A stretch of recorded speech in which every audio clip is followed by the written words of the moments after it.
Hello, everyone, and welcome into a special late night edition of the Fantasy Football Universe. I am Aaron St.Denis at FF Mad Scientist, joined by Jeremy Shulman at FF_Rebel.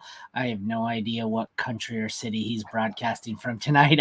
You're in a different city every night, I swear. I wanted to do the draft from Vegas. We were in Vegas last night, but we ended up in Malibu. This is the end of a ridiculous dream trip. But happy to jump on here and talk about some crazy draft landing spots for my guy Ben Sinnott and others. I did see that. We're getting towards the end here. We got on just in time to end it. It's not. There's 20 picks left or so, but we just see, what did I say? Jermaine Burton goes off the board, 80th overall to the Bengals. That's nice. That's a good one. I feel like we hadn't had an offensive player in quite some time, so that's nice. I don't even know where to start here. I've been focusing mainly on my write-ups for the IDP players because it seems like we haven't had all that many fantasy relevant players go here. What are your thoughts so far? Well, the second round is crazy. I mean, first I'll talk about my Patriots. Obviously, we started with Drake May, at the third overall. But now we go ahead and trade back 3 picks, pass up on Ladd McConkey for Jalen Polk. I mean, for me, that's not worth moving up about 25 picks in the maybe even less in the 4th round of the draft to pass up on Ladd for Polk. I know some people, including Matt Harmon, love the fit in New England, but for me, Polk it doesn't offer anything incredibly different than what the Patriots already have. I would have preferred a speed guy there, Adonai Mitchell, Troy Franklin. Maybe that's a little bit too early for those guys given their concerns, but I wanted somebody to open up the field in New England. So that one stood out for me. But speaking of Ladd McConkey, the Chargers trade up at the beginning of the 2nd round to go get him. That's an amazing fit for him.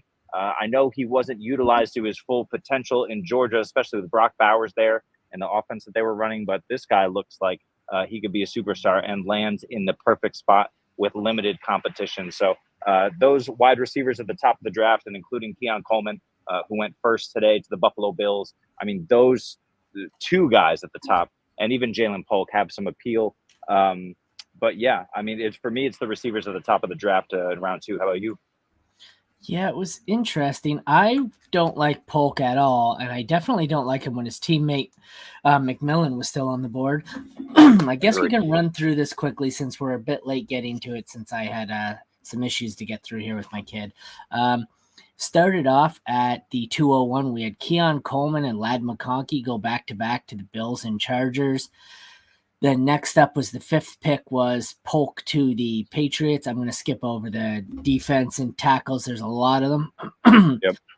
We went all the way down to pick 14 of the 2nd round, where Jonathan Brooks went to the Panthers. As of now, there's 2 running backs off the board. One more went. Benson went, right? Benson to Arizona. Yep. So then we've got wide receiver Adonai Mitchell goes to the Colts 20th. That's a big fall for him. Followed by Sinnott to the Commanders at 21 in the 2nd round. Actually, what is that overall? 53 overall. Yep. So that's all for the 2nd round. So there was what's that? 7 offensive or fantasy relevant players there. Then we are about halfway through the 3rd. It starts off with Malachi Corley to the Jets, Trey Benson to the Cardinals, and we go a long run here of tackles, and we have our 3rd fantasy relevant player, Jermaine Burton, 80th overall, 16th in the 3rd round to the Bengals. So after a great 1st round, we have 3 fantasy relevant players going in the 3rd round, and I think it was 7 or 8 in the 2nd round. So it's kind of slim pickings. It's been a ton of tackles, and all those IDP players who slipped in the draft, they are going now. Yeah. I liked, as far as actual football goes, I liked what the Lions did. They ended up with Terrion Arnold paired with Ennis Rakestraw. Definitely like that. So I also liked, who was it? Was it the Eagles? Who did the Eagles get? Yes. The 2 more corners, right? It was Cooper DeJean and Cooper DeJean. Mitchell. Yeah. That's deadly.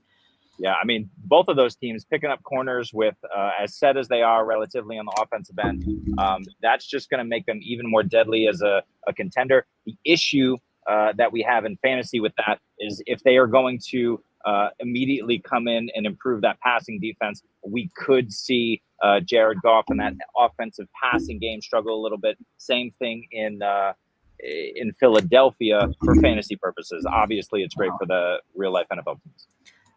My top 4 cornerbacks on the board went to 2 different teams. That's real good if you were an Eagles or Lions fan and looking to beef up your defense, which both were. They both had 2 of the better offenses, and they were 2 of the best teams in the NFC, but they both struggled as far as defense goes. So getting the 2 of the 4 best corners that I had on my board is nice. Not a whole lot of fantasy takeaways. Like, we'll run through some of these. Burton to the Bengals. I maybe like Debro loves him. I'm not sure. I'm assuming this is a replacement for Higgins in mind here. What do you think of Burton to the Bengals? Yeah, that's really interesting. I think at this point, the Bengals missed the boat on trading T. Higgins. He seems like he's certainly not happy with the situation there. He hasn't been involved in contract talks, so he says. So if that's really the case, and the Bengals are looking to move on from him, maybe during the training camp or something like that to get some value, they missed out on the big value here in the draft. So Jermaine Burton could be a replacement, but let's assume for a second T. Higgins stays. Jermaine Burton maybe kind of coming in and playing that Tyler Boyd-ish role to start.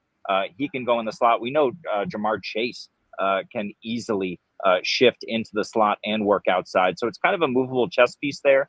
I love the pick, especially if T. Higgins stays, because if they can get him happy, get winning games, this team has a potential to challenge Kansas City. The problem is Kansas City drafted Xavier Worthy in the first round, and it could be real trouble for anybody else in the AFC to deal with KC. We have another offensive lineman here.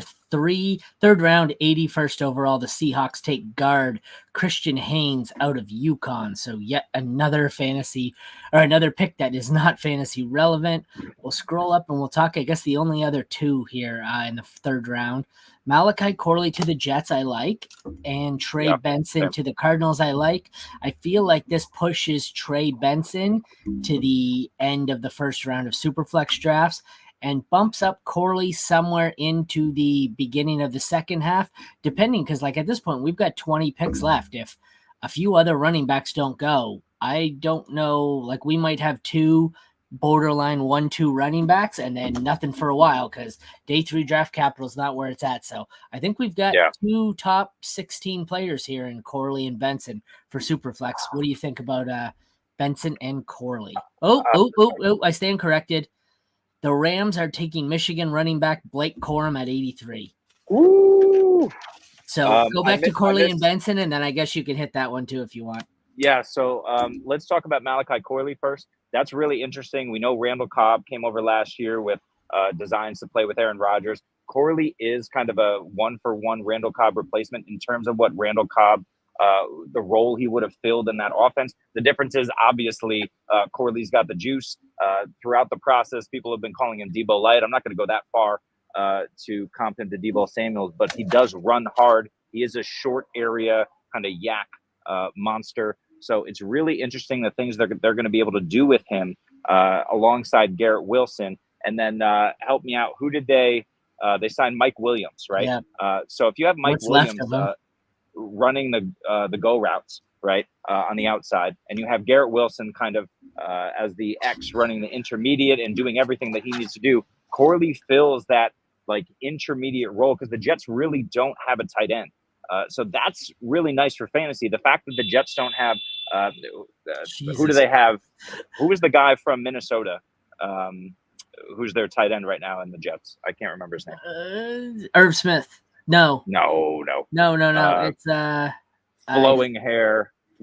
I don't know why I can't remember his name, but you know who I'm talking about. It's late at night for me.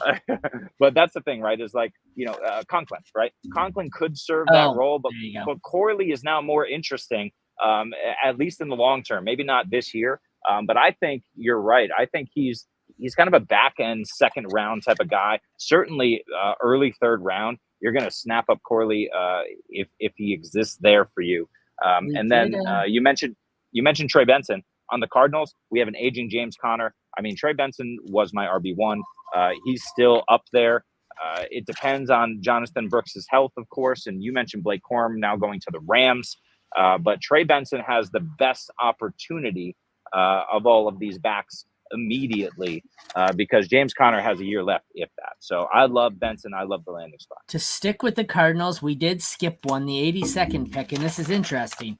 The third tight end off the board is not Jatavian Sanders. It's Tip Riemann, and he goes to Arizona, who has arguably the tight end one in Dynasty.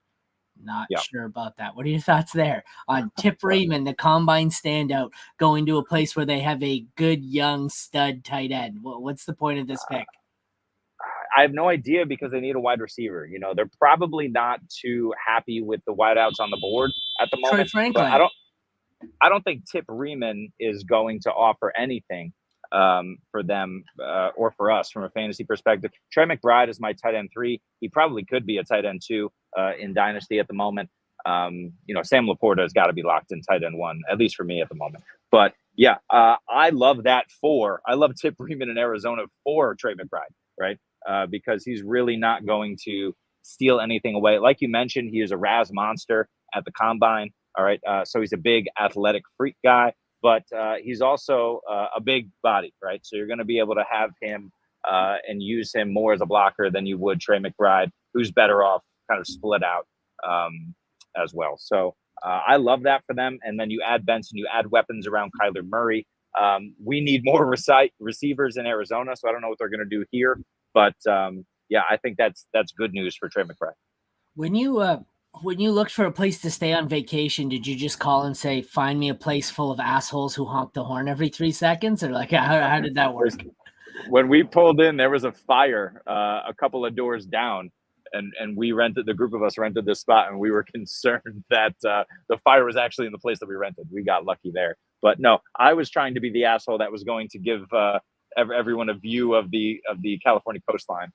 Unfortunately, I couldn't troll you that bad today because the Wi-Fi didn't work on the roof. But. Oh, lovely. So I guess we'll go through the second rounders here. We'll go with the lone running back selected. In the second, it is, the Steelers are taking Michigan wide receiver Roman Wilson at 84. I guess before we jump into the second, you can take that one. So he jumps up the board because the Steelers always hit on wide receivers. So that's interesting. What are your thoughts there? This is massive. I'm trying to think of who they have outside of George Pickens in that wide receiver room right now. Calvin Austin. That is relevant, right? Like Van Jefferson. Like no one, right? So that's massive because Pat Freiermuth has proven that he's not necessarily a target hog. He could become a favorite target of Russell Wilson. We don't exactly know how that's going to shake out. But if you have George Pickens playing the intermediate to deep passing game, and you have Roman Wilson roaming the middle with Pat Freiermuth, because we know that Najee's capable. We know that Jaylen Warren is a very good receiving back. But now you have that final piece of the passing game. Look, is Arthur Smith going to utilize the passing game as much as we would want him to? We don't know. But Roman Wilson is a really interesting now PPR play for – this is getting to be bullshit. Is that honking or car alarms? No, there's just literally because of this fire and the hundreds of fire trucks that showed up, it's just backed up for miles right in front of our door. So, but Roman Wilson, man, he's a really interesting PPR play. And I almost like Roman Wilson now over Malachi Corley, who we just talked about, because there's more opportunity for him. I think he has a bit more wiggle and route running ability, certainly, than Malachi Corley does. And he won't have to be schemed open. He can just kind of run free over the middle, make his moves on the defender, and then be the easy short to intermediate target for Russell Wilson. So Roman Wilson for me is firmly now entrenched in the second round. Probably, if I had to guess right now, 207, 208 is where I'd be comfortable taking him, and maybe even earlier. I think he's going to be higher than that for me, but I'm writing this down on the fly here, taking notes. Yep. So what I had just noticed is that one of my predictions just came through of why we sell day 3 running backs, because it looks like another Michigan or former Michigan running back in Blake Corum just killed Kyren Williams. Remember what everyone said? Well, yeah, Blake Corum went to the Rams. Kyron Williams. He got Ken Walker. Zach Charbonnet last year. Yeah, but the one thing I'll say is, right, with that, Charbonnet didn't really materialize as that threat year one. Doesn't mean it won't happen eventually, but look, Kyron Williams never should have had the workload that he had last year. And anyone who was kind of banking on that to happen again pre-draft, I get it, but this was always a possibility, right? Blake Corum is not a Kyron Williams type of big body who's going to necessarily threaten him on the goal line. But I think he has the ability to take a fair amount of touches away from Kyron, especially when we're talking about some of the later downs. I cannot wait to go search for that bold prediction or sell high article on Fantasy Pros we did and post my receipts on that one, because I've been pumping the sell Kyron, It was always sell Kyron, for the last month and a half. Actually, it's been longer than that, but all right, so let's get back. Corum to the Rams absolutely sucks for fantasy. You are correct, Jesse. Sorry. Okay, so back to where we were. Did you dive into what you thought about Jonathan Brooks being the first running back off the board to the Panthers? What did you think? Did you break that down or? No, that's a fantastic landing spot for Brooks. I think we all know that Miles Sanders is the ghost of himself at this point. Moved away from Philly, just never put it together last year. There was maybe some hope for Chuba Hubbard, but Jonathan Brooks, assuming health, right? Assuming he's recovered, he's even 90% of what he was at Texas. Will challenge Chuba right away, and has the potential to kind of snatch up a majority of the work in year one. So that's super interesting. The problem is, I don't know that the Panthers are able to turn it around significantly in 1 year from being the worst team in football, right? They have a new staff in place. Bryce Young, I think, still has potential. I know we're down on him, but you got to give him a little bit of a break, I think, to see what he can do in year two. All of that said, Jonathan Brooks has the potential here to, grab 35 to 40% of the workload year one easy right away. And then throughout the second half of the year, right? This is kind of what JJ Zachariasen and a lot of other people talk about, these rookie running backs. And the second half of the year is really where you see them kind of explode. They finally learned the offense. They have the ability to kind of take on more workload, and then their talent can shine through, right? Brooks is a significantly more talented back than Hubbard. We know Miles Sanders is basically dust. So I love this spot for him. I still think I'm Trey Benson over Brooks, but it's really close given the disparity between their draft slots. It's almost a full round later that Benson was taken from Brooks. Do you have a pillow next to you? Is that what you need? You have a pillow there? Okay, you're going to need it for a sec. You're going to need it. We're going to talk about second round Ben Sinnott, and you need the pillow to hide your erection. So what are your thoughts on this? Oh my God, dude. We have been talking about Ben Sinnott longer than anyone that I know has been talking about Ben Sinnott. You and me specifically watched the tape of Ben Sinnott and fell in love. I know Jesse wasn't far behind. I mean, the double FU has been on Ben Sinnott forever. And the fact that he went in the middle of the second round is phenomenal draft capital. There's really no competition. I think maybe you're worried about Terry McLaurin, perhaps. You might be worried about Jaden Daniels. And the fact that he's coming in as a rookie quarterback. But, I'm not worried about Cole Turner. I'm not worried necessarily about Zach Ertz. In fact, I think it's great for Ben Sinnott's value that Zach Ertz is in Washington and can provide year one tutelage. That's not going to last. The Ertz experiment will be lucky if he lasts the full year healthy and, still in the NFL. So Ben Sinnott for me is clearly the tight end two. Obviously is the tight end two for the NFL. And in fantasy, I'm still happy with taking Ben Sinnott, especially in tight end premium leagues in the middle of the second round. It might not happen immediately for him, but then again, we don't love Brock Bowers' landing spot either because he's got to deal with Devontae Adams and Jacoby Myers and a iffy quarterback situation as well. So Ben Sinnott for me is right where I think we all expected him to be in terms of his fantasy value. Washington, I don't necessarily love that, but the draft capital you can't argue with. It's amazing. Do these teams know they're allowed to draft players who don't play for Michigan? That's the third Wolverine in a row. Zach Zinter, guard, goes to Cleveland. Sure. Okay, before we talk about the rest of the second round, which is basically a handful of receivers. What are your thoughts on us being 85 picks in with Troy Franklin still on the board? This was my concern with Troy Franklin is, for a long time, I think almost all of us have been Xavier Worthy over Troy Franklin, and that panned out. Jesse had been Ricky Pearsall over almost every one of these guys, not named Roma Dunze, and that panned out. So I think we had a lot of kind of hits in our wide receiver evaluations, but Troy Franklin for us was significantly lower down our boards than I think others had him. In fact, I'm not even sure he made our top 12, or maybe he was our 112. I think he was 12. I can't remember. But I think he was 12 by me. I think that's my miss so far. I wasn't as out on Troy Franklin. I think he's just in that group with A.D. Mitchell, but apparently the NFL was lower on Mitchell and Franklin. So that looks like a miss by me, which is why he probably got into our top 12.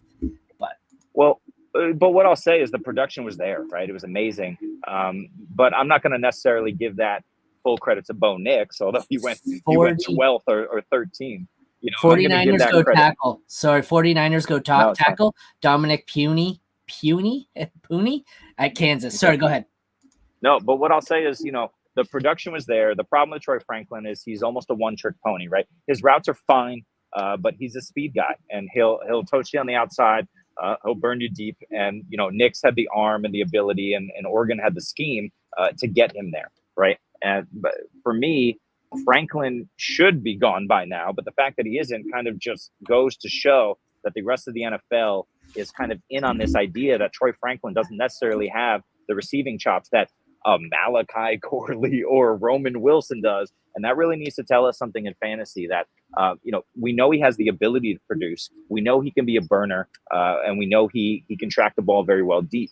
The problem that you run into is you can get these, certainly not on the level of Deshaun Jackson, but almost like a modern day Gabe Davis type of lines where you can blow up for one game because you catch a long touchdown pass, but then you can go 2-3 games where you do absolutely nothing, maybe 1 for 20. And you help to extend the offense, but you don't necessarily provide that consistency for fantasy. So at this point, the fact that Troy Franklin isn't, is still on the board, unless he goes to a phenomenal spot like Buffalo, who still could use that deep threat, I'm probably not looking at him until round 3, end of round 2. It says the pick is in for the Cowboys, although they went to commercial. Do they finally pull the trigger on a running back here? This is the fourth pick in a row they've had in 3 rounds where I've said, oh, surely this is a running back, and they haven't gone running back. Who's left? Jalen Wright? There's 2 guys that I like. No, Marshawn Lloyd is still there. Marshawn Lloyd, thank you, Marshawn Lloyd.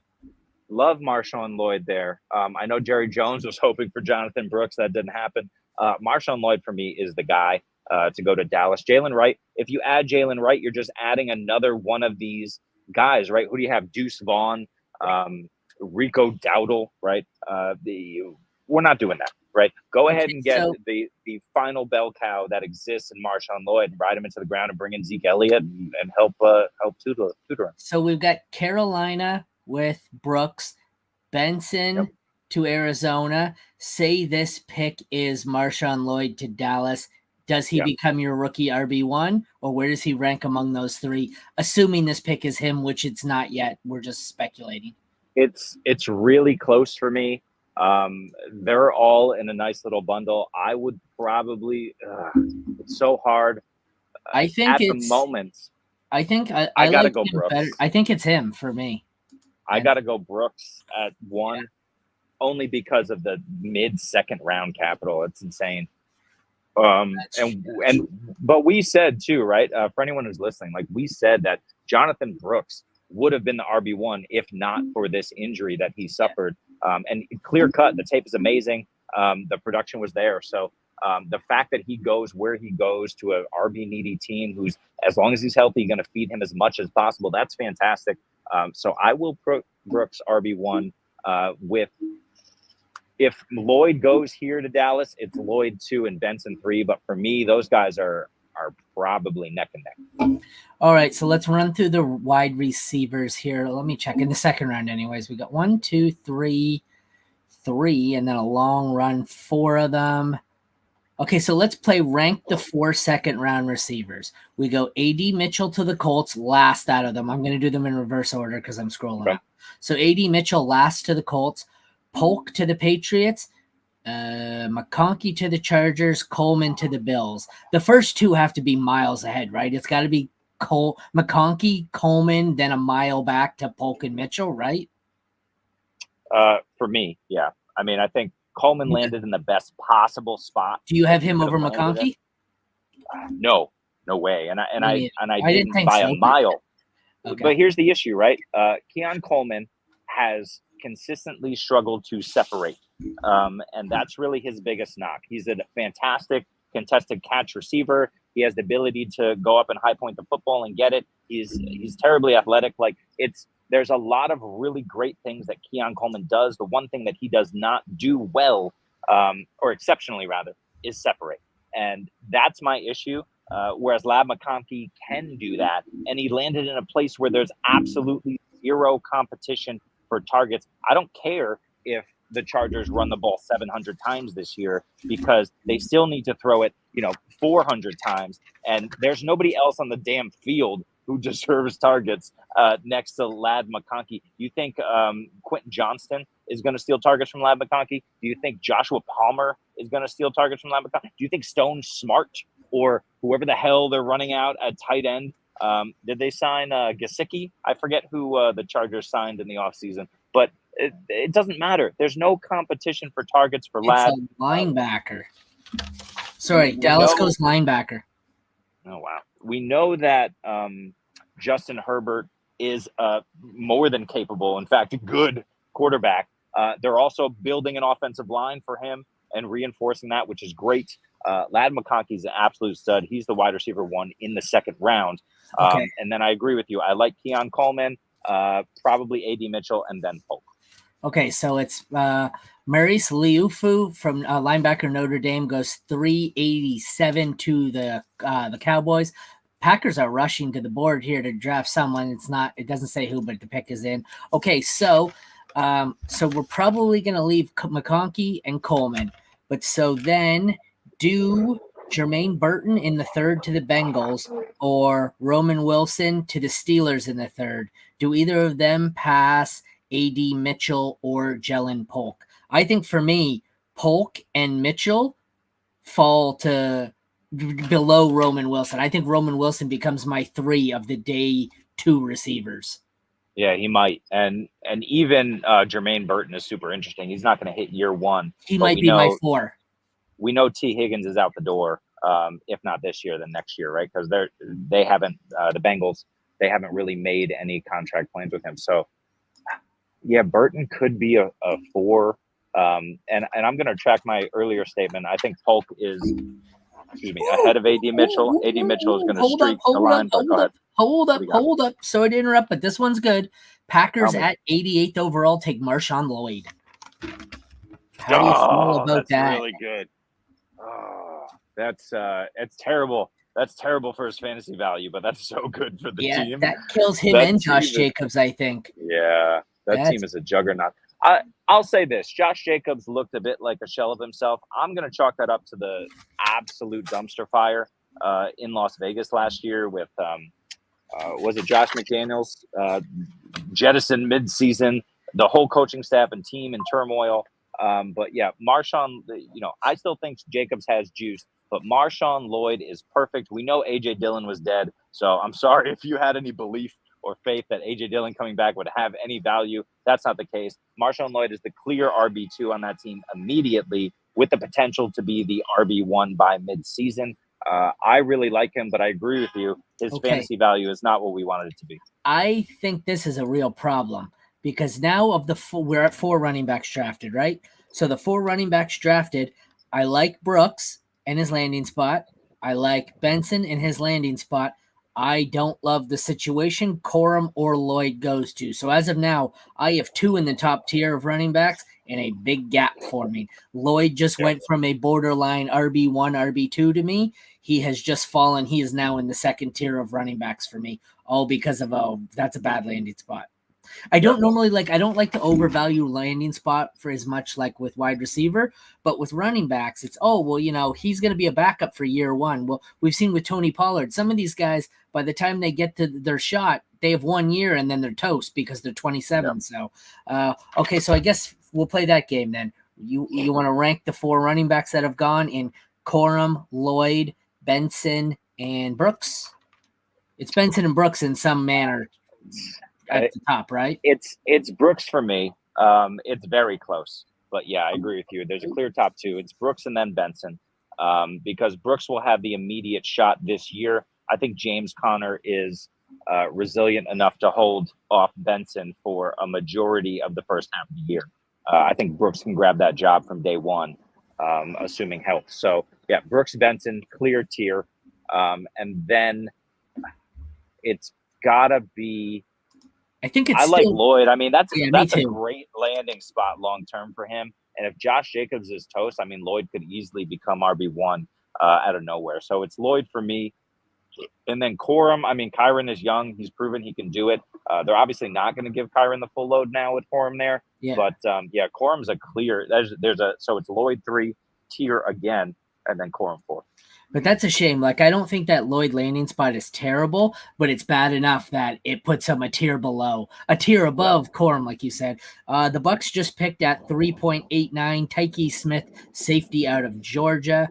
On the clock is the Cardinals, who are about to pick. 1 sec. We'll see who this is.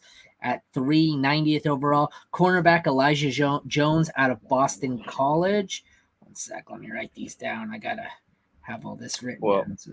My question is who's left. I mean, we know Troy Franklin. We've already discussed him. We have Jalen Wright, who has the possibility to go today. He's an interesting, maybe third down type guy. We don't think he's going to get the full workload. But if he lands somewhere like a Jalen Wright or a Will Shipley on the Kansas City Chiefs, to me, is absolute PPR money in the bank for a wide receiver. We want to see that because Pacheco has the ability to catch the football. But I would love to see a pass-catching back go in there and take on the Jerick McKinnon role. We know that's been valuable for fantasy. As far as wide receivers, you mentioned Jalen McMillan earlier. He's still available.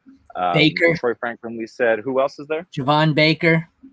Javon Baker's a good one. He's got enough size and enough skill to certainly be in the conversation. Is there anybody else who we missed wide receiver? I can't remember. I've had a busy week. I'm looking here. So we're at pick 90, 92. So there aren't that many. Okay, so like the Bucs don't really need a running back or a receiver. The Ravens could use a receiver. The Eagles don't really need one. The Bills took one already. The Jags took one already. The Bengals, Steelers took one already. The Rams, we're running out of wide receiver landing spots here. The Commanders. Yeah. The Cardinals need one for sure.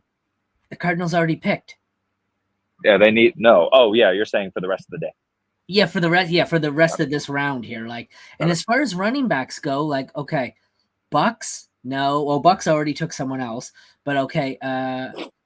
Oh no, sorry, the Bucs get to pick again, but they don't really need one. Ravens, I could see taking one, not Philly. No running back in Buffalo, Jacksonville, Cincy, Pittsburgh, Rams, Command. Who can you see taking a running back here? It wouldn't be right. I don't think. No, there's no way. I would be very surprised if Pittsburgh took a running back this high in the draft. I think they have other needs. That's my point. I think we're done with running back for the day. Baltimore has a potential. Baltimore has a potential. We know they lost Gus Edwards and J.K. Dobbins. We know that Keaton Mitchell is coming off of a brutal injury. May not be ready for the start of the season, but could be. And we know that Derrick Henry is aging, right?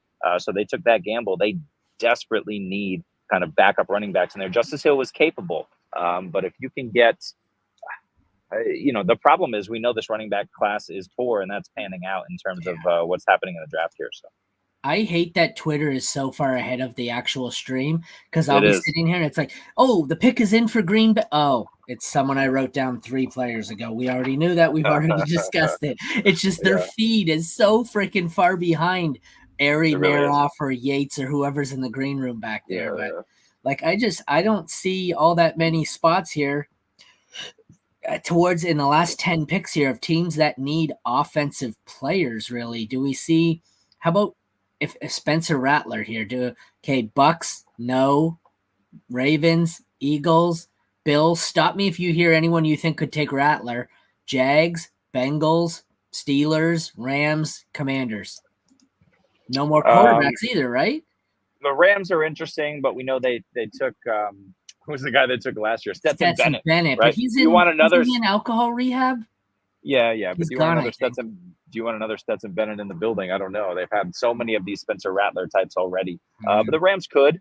It seems a little early for him, but you never know. And then the first team you mentioned, who was that? Who's the first team? Tampa, Baltimore. I mean, who is the number 2? The guy they drafted from Florida a few years ago? Trask. Yeah, isn't it Trask as their number 2? I mean, he's not doing the job. I mean, Rattler would be interesting there just to kind of cover your bases with Baker, and we know Baker has been super inconsistent to the point where he's been passed around to a number of teams. I wouldn't hate that move for the Bucks. The problem is they have so many holes elsewhere. So yeah, I agree with you. It's probably not quarterback. In fact, the biggest name that I'm looking here to drop that has potential is Jatavian Sanders, who we know he's an athletic freak. We're not super high on him, but he has the potential to go in the 3rd round. He's looked good on tape. And if one of these teams, like, for example, what about the Rams? We know that they have there were rumors circulating that they were looking to trade up. I believe the Jets also were looking to trade up and make moves once and calling teams in the 1st round. Once Brock Bowers went off the board, those phone calls stopped. So we know the Rams are looking to kind of insulate Tyler Higbee and his injury, and he might not be ready for the start of the season. So Jatavian Sanders could be an interesting pick for them here. Because I can't really think of another tight end that's worthy of a 3rd round pick. But Sanders has potential and could be developed, especially if Matthew Stafford is throwing on the football. The Packers have 2 picks here in 3 spots. They picked Tyron Hopper. Just a sec. Let me double check this. I feel like the Packers were just on the clock. They did. It goes Packers, Bucks, Cardinals, Packers, Bucks. Okay. I thought I was having deja vu. Okay, but so that's my point. Looking at the last 10 picks of this round, we may have logged on just in time to not see an offensive player, because looking through these 10 teams here, with the exception of a couple teams maybe needing a tight end, like could the Eagles, could the Bengals, Rams, Commanders already got one. So maybe we see Sanders go, or Theo Johnson, or Jaheim Bell, but we could conceivably, we've got 1, 2, 3, 4, 5, 6, 7, 8, 9 picks left. If you told me we're not going to see another offensive player pick tonight, or a skill position player pick tonight, like fantasy relevant player, it would not surprise me. Agree. I think Jalen McMillan is interesting. He's got the potential to go here. If he goes to somewhere like the Rams and you Baltimore, pair him with did Baltimore take one yet? To be really fair, that's a phenomenal landing spot for any wide receiver. If that's Jalen McMillan, that's really interesting. The problem is they just re-signed Rashad Bateman, right? So where's that level of belief? Well, no, but it's not. I know. I said it yesterday. I'm just breaking balls. No, I totally agree with you. But at the same time, obviously somebody in that building believes in Rashad Bateman. It's not Lamar Jackson, that's for sure. But I don't think that. Man, I'm blanking on names tonight. Who's their number 1 wide receiver in Baltimore? Flowers. Yeah, I don't think Flowers is such a target hog that a wide receiver 2 there can't be available. The problem is Mark Andrews is. His ears are burning. Tampa Bay selects at 92nd overall wide receiver Jalen McMillan. What are your thoughts on that? I really like that. Not my favorite landing spot, but. Well, we know Mike Evans has about a year left. We know that they want to take the pressure off of Rachaad White and his ridiculous receiving volume from a year ago. We don't like that for fantasy. But for reality here, Jalen McMillan is a good fit. We know Chris Godwin.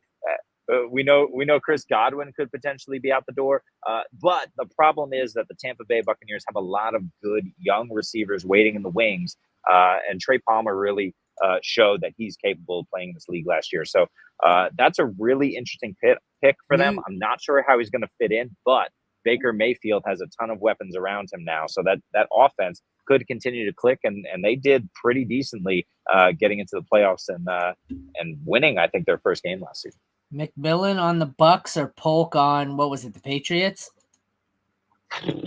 I'll go Polk there just because, there's not a ton of competition. And with a developing Drake May, Jalen Polk has the ability or at least the opportunity to become the wide receiver one there if May fixates on him. For Jalen McMillan, I'm going to keep going with that. I love the player, but Chris Godwin and Mike Evans are better talents even at this stage. And Trey Palmer might be. So, I don't love the spot for him. Okay, we're going to run through some more BPA here while we wait for the Ravens to pick. Quarterback, we've got Rattler left, Milton, Pratt, Travis, Hartman, Leary, Slovis. I don't know. Rattler could be in play here, but I don't think so. Tight end, we've got Sanders, who's certainly in play. Bell, Theo Johnson, Cade Stover, and Dallin Holker are the best of the best left. There's a ton of running backs left, so we won't even go through them. But as far as the wide receivers go, we've got Brendan Rice, Luke McCaffrey, Jacob Cowing, Javon Baker, Johnny Wilson, if you want to call him a receiver, and Jamari Thrash. Also, your sleeper, Malik Washington. Anybody there really interest you? Obviously, Malik Washington. I was looking at Malik Washington. That's a really interesting fit for him. But I really think, from a football perspective, the Ravens are going to want to go in a different direction. Troy Franklin is the obvious choice here. He's falling, and that speed. That's something that Baltimore does not have.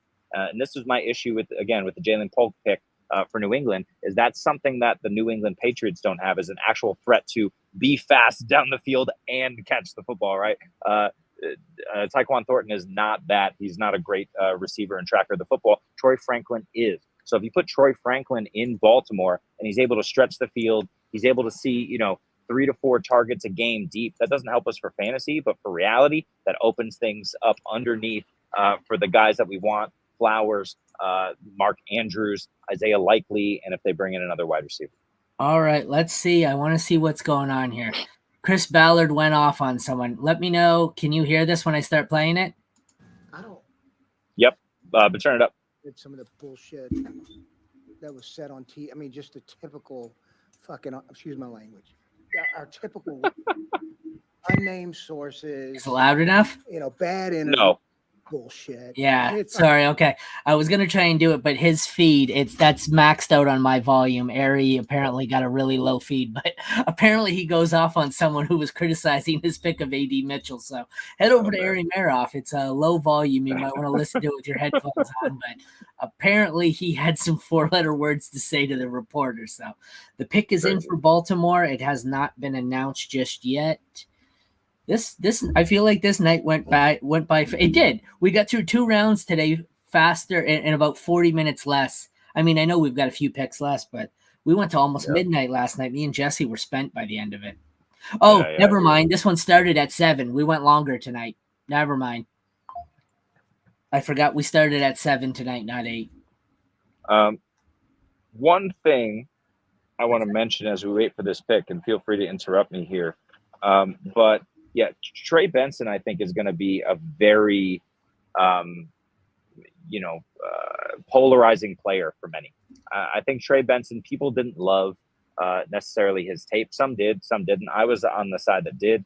I did too. But in this landing spot, James Conner, has the potential to kind of steal work. Michael Carter has the potential to be a third down back and at least steal some of that volume. So right now there's barriers in his way. I don't mean that Michael Carter is going to consistently and for long-term steal, Benson's touches, but there's barriers in the way immediately. So the problem here that I always face, and I wonder how you feel about this, is, in year one, we don't want to run into a situation where we're drafting a guy like JSN who's buried on the depth chart behind guys who could really sap his production.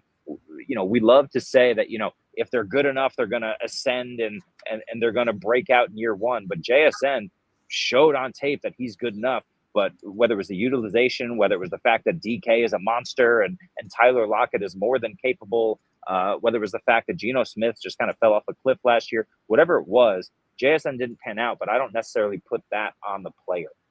But we still see his value fall, right? So is it better now to draft Trey Benson at his potential ceiling or wait a year? It's not necessarily the best example of this, but it's possible that he's buried for an entire year. Before we get into it, Baltimore at 93 selects edge rusher Adisa Isaac out of Penn State. That's great value.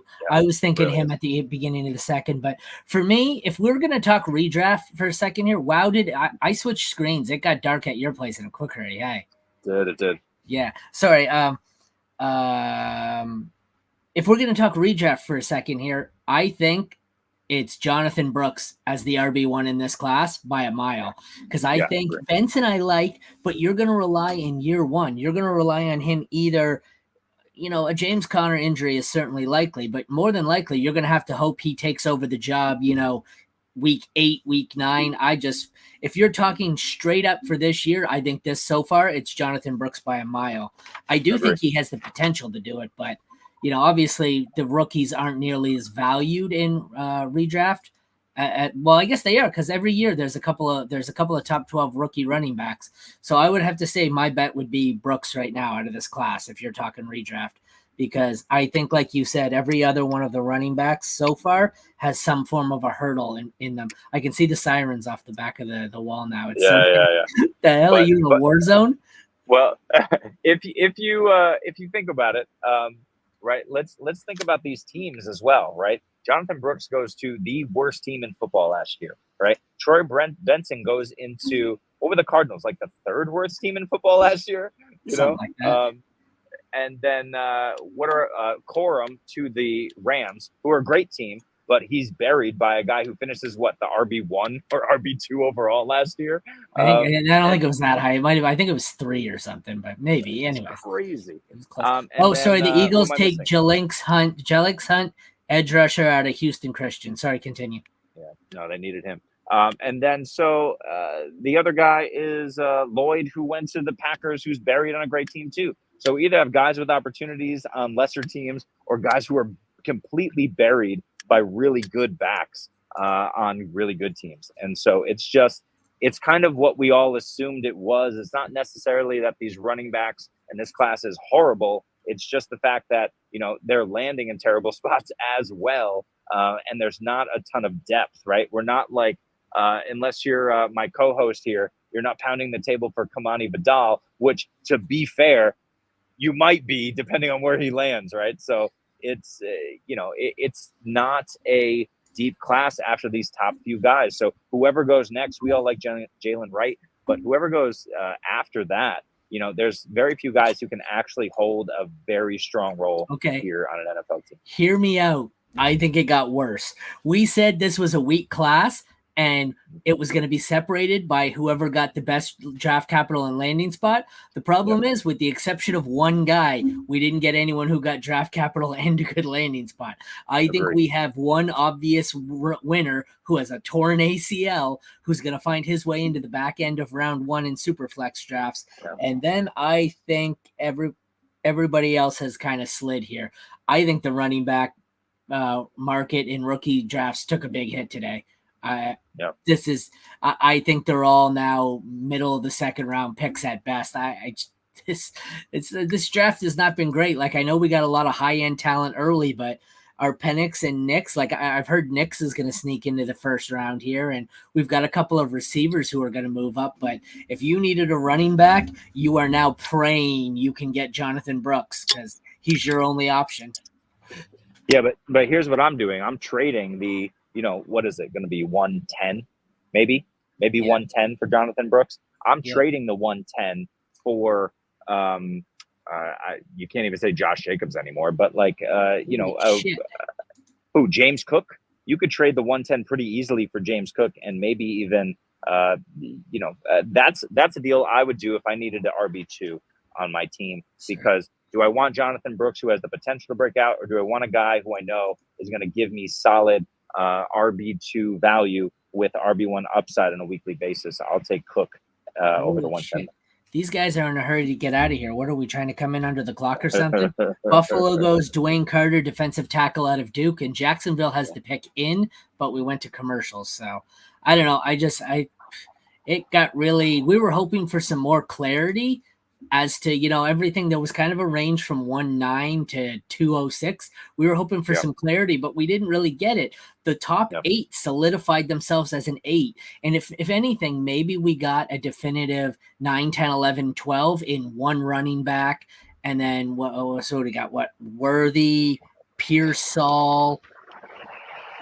If you need a quarterback and you're sold on Bo Nix because of draft capital, but after that, we got a whole bunch of guys who are even more flawed than they were yesterday. Yeah. And here's the thing about quarterbacks, right? Is we've talked about this with Andrew Cooper about a month ago, right? And I will continue to bring this up on this show to anyone who will listen, because Andrew Cooper did this study and it was revelatory, right?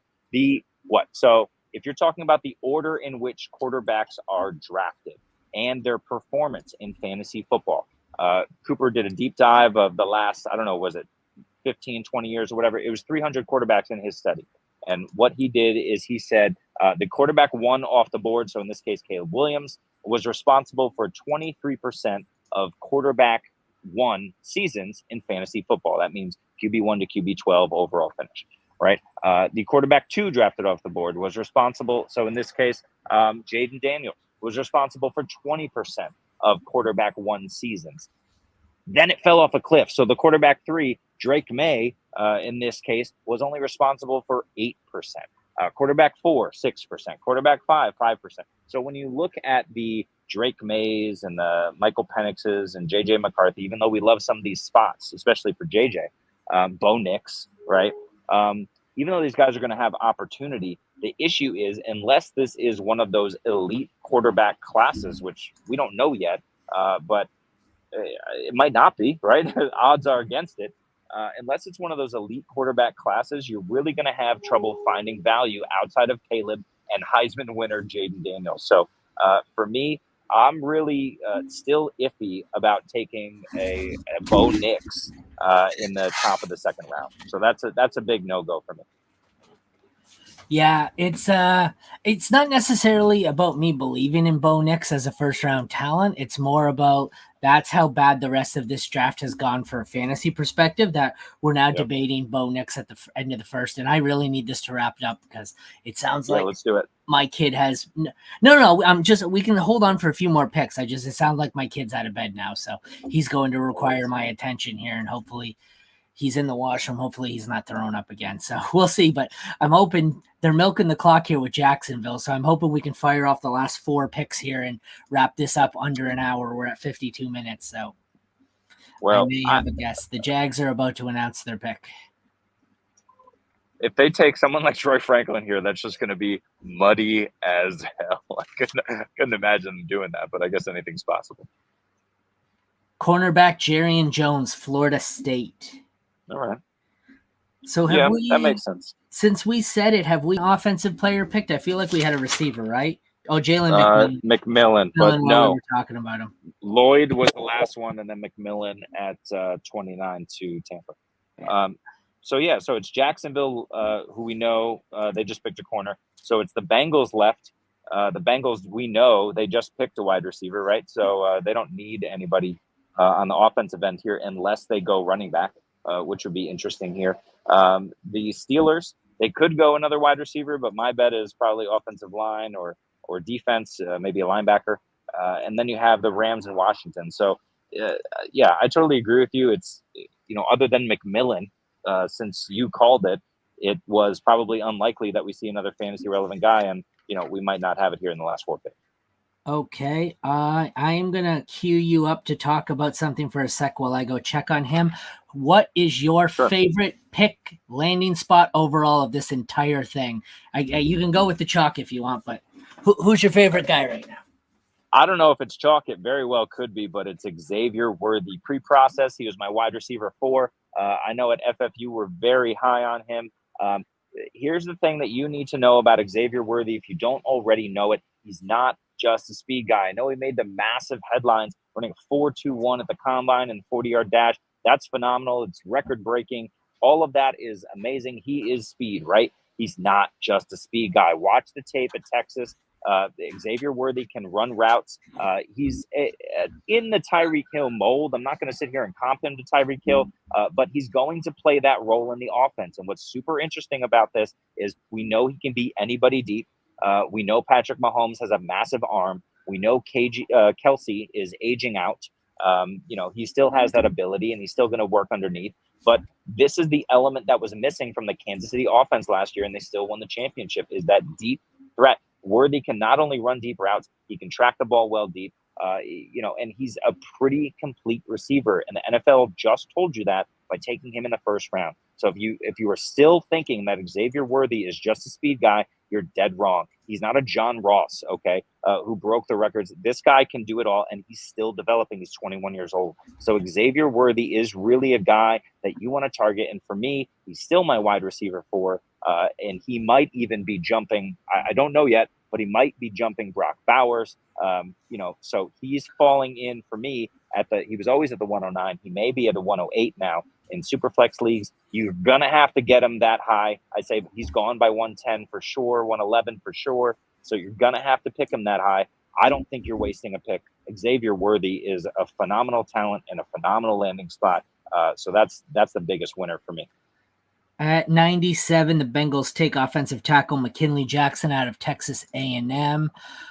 So we may be correct here that we are ending the night with the last 12 picks we said with no offense.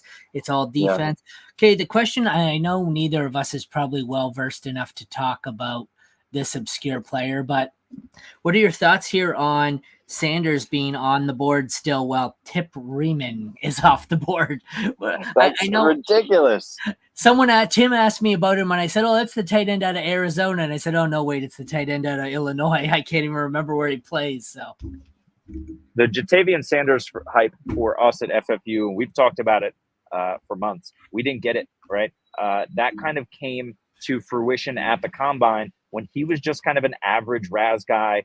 He didn't necessarily show anything, remotely elite in terms of impressiveness. And the fact that he was still the tight end 2 for many after the combine was shocking to us. We had Benson not firmly there. The NFL just showed you that that's the case. Take lock, that's why. Yeah. Well, Jatavian Sanders now, I mean, if he doesn't go in these next 4 picks, he doesn't have day true draft capital, right? And he's more likely to land on a team with an entrenched starter. So for me, he's probably off my board, except for a dart throw in the late 3rd, early 4th. But even then, I don't know. This is feeling like Jalen Wittermeyer, who was in the conversation a few years ago for tight end 1, then had a bad combine and went completely off the draft board. So that you would kind of answered my question. In a 3-round draft, assuming he's not one of the last, what do we got, 3 here? Pittsburgh, 3. Assuming he's not one of the last 3 picks, is he off the board in 3-round rookie drafts? Does he go undrafted? I mean, he was trending that way for me. He was going anyway. Like 308 in ours already. He's going to need a phenomenal landing spot. He's going to need like an LA Rams, even though they just re-signed Hank Bean, right? They're the next pick. It's very possible, right? Because you think about Puka and Kupp, they, who is it? Demarcus Robinson is there. I like him as a talent, but I think he's about 30 years old, right? He's getting up there in age. Sanders, if he's incorporated into that system, he's not going to pop right away. He might have a few games at the beginning of the year because Higbee is recovering. But Sanders is a guy that you would, draft and hope to hold for maybe a year 2, year 3 breakout when they can kind of integrate him better in the system. Even still, I don't love that landing spot for him, and I really can't think of a spot at the moment. Who's left to draft here? I can't think of a spot at the moment that would really matter for him unless it's wide open. They just came back from commercial with the Steelers on the clock. It says the pick is in, but of course they've got to milk these last 3 picks. Yeah, I mean, well, listen, the Steelers are interesting, right? Pat Freiermuth is a bigger body guy. He's the type of guy who can sit in, and they used him this way last year, which is why he kind of fell off for fantasy, who can sit in and help protect the quarterback and block. And if Pat Freiermuth is going to be your inline guy, Jatavian Sanders could kind of play in a Isaiah Likely-esque role, especially with the limited weapons they have there on this is a good pick for Pittsburgh. NC State linebacker Peyton Wilson. He was that makes a ton of sense. I'm seeing tweets of someone asking Cooper DeJean a ridiculous question, but I can't see who it is. Gotta love it. Some of us can't get media credentials to get to this, but others go and they ask asinine questions. Gotta love it. Gotta love it. All right, so we have 2 left. Rams, Commanders. Jatavian Sanders could be saved here by a Rams pick, that's for sure. What do you think? What do you think the Commanders go here? Well, who's up first? Is it Commanders or is it Rams? Rams first, then Commanders. Well, let's talk about the Rams first. I mean, I don't know that they necessarily need a speed guy. Like I said, they have DeMarcus Robinson. But if you want to be the Rams and go ahead and draft Troy Franklin, I don't hate it at this point, right? You get tremendous value. You get complete speed. We know Matthew Stafford is aging, so he doesn't necessarily have the arm strength that he once did when he was hucking it up, 2 decades ago to your boy Calvin Johnson. But Matt Stafford still can get it out to Troy Franklin, and he can be used as a yak guy, at least kind of, sending him on slants. He did that pretty well at Oregon as well. But yeah, if you get, a Troy Franklin in LA, or like we said, like a Jatavian Sanders, or even like a Cade Stover, right? Someone who's super capable, who is athletic for a tight end, and has the receiving chops. I mean, those are really interesting picks. I'd love to see an offensive weapon there. And then the last thing we mentioned is the Commanders. Get Jaden Daniels more weapons. We got him Ben Sinnott. We have Terry McLaurin there. If Troy Franklin's on the board for the Washington Commanders, I want him. I don't mind Javon Baker. I don't mind Tez Walker. Those are a couple of names right here in this range for Jaden Daniels. Get him weapons and help him succeed right away. All right, the Rams select. One sec. Cameron Kitchens, safety out of Miami. So 1 pick left. So I've seen a couple of enjoyable tweets here. Matthew Friedman says there is a non-zero chance Ben Sinnott has a better career than Brock Bowers, and that makes me smile. I like that very much. That makes me smile very much. Then the other one I'm seeing a lot of, the winner of the day is, what the hell's his name? I forgot his name now. Running back in Dallas. What's the name I'm missing here? Rico Dowdle? Thank you. Whoever the starter is, allegedly. They're saying, is he the winner of the day? And I believe that with all these people tweeting that out, he is the winner of the day if you own him, because go sell him right now. Because I think the winner of the day is going to be Ezekiel Elliott when they sign him tomorrow. Because I fully believe they're bringing Zeke back and they're giving him the job at least 1 more year. I mean, I think they'll bring in someone day 3, but so we got 1 pick left. Washington on the clock. And then we'll call it a night so I can go take care of this sick kid. For Washington, too, we mentioned the wide receivers, but they have their tight end. But I wouldn't hate like a Jalen Wright here as well. That would be a really interesting pick for them. They lost Antonio Gibson, right? So it would be really interesting to kind of surround Jaden Daniels with the type of back that can leak out of the backfield and learn to kind of check down and also kind of help him block on the run. Now, we know Wright is not a massive guy. Not necessarily his skill set, but he's a super athletic guy. He's a home run hitter, as we've discussed. So Jalen Wright here for Washington, adding another weapon to Jaden Daniels and hopefully learning how to work with him in a mobile quarterback. I mean, that would be fantastic, I think, for him. And he did that somewhat at Tennessee as well. Final pick is about to be in. It's funny because if you look back, round 1, we've seen 8 defensive players go. Second round, we've seen 20, and if this isn't a defensive player, it will be 20 in the 3rd round as well. So let's wait. The Commanders are announcing their final pick here on the clock, and it is – this lady takes so long. It is Luke McCaffrey, wide receiver out of Rice. Ooh. Okay, so briefly discuss that before. I guess that's worth talking about before we call it a night. Yeah. So Troy Franklin slips to day 3, and Luke McCaffrey – in name alone, sees himself go as the last pick of day 3 to Washington. R.I.P. Jahan Dotson. How do you feel about this? Yeah, Luke McCaffrey, we know he's brother to Christian. He's son of Ed. You don't say. These are both successful, in Christian's case, very successful NFL players. Ed McCaffrey had a long career. The problem for me with Luke McCaffrey is he's got absolutely no wiggle. He's got super stiff hips, and his route running needs to be developed, right? But he does have some nice speed. He does have the pass casting chops that the entire family has. And he's interesting and could develop, certainly not as the number 2 target, because that's Ben Sinat's job for the long term, but the number 3 target at least. He could develop into that. I don't think Luke McCaffrey is as good as Jahan Dotson is. Jahan Dotson still needs to prove it. But for me, Luke McCaffrey is probably off my board, other than kind of a dart throw in the early 4th. Like, I'm not taking Luke McCaffrey in the 3rd round, especially with a rookie quarterback. I think the landing spot in day 2 draft capital at least keeps him in the conversation, as you are a double here on the Fast and the Furious movie set, apparently. But I think it at least keeps him relevant to the point where he'll be in the discussion. I'm not wiping him completely off my board. He's probably a 4th or 5th round pick. There's going to be a few guys he'll probably jump over, but I didn't have much interest, and I really don't. So it's been a long night. I've got a kid to take care of, and it looks like the sun has gone down in the war zone, Fast and the Furious you're living in, whatever the hell it is, Hollywood Jack over here. So let's call it a night.